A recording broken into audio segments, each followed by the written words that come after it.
How to sign in Word. So if you want to sign in for your Word, then first of all you can open up your browser, any browser that you're comfortable with.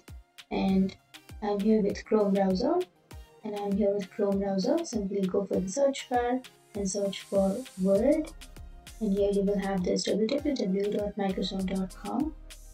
So Microsoft includes everything like Word, PowerPoint, Excel, and all of that. So if you want your Word, then you can simply sign into your Microsoft account. Simply click on sign in, and that's it. I have already saved my Microsoft account. So if you want to log into your Word, or if you want to sign into your Word, then you have to simply enter your Microsoft profile. You have to enter your Microsoft email address and then password, and you have to log into your Microsoft account. So that's where you find the Word. Here you will have this Word, and you can simply click on that word, and then you can simply choose the document and then start your work. That's it. That's how you sign into Word. And if you have any questions, feel free to comment below. Thanks for watching.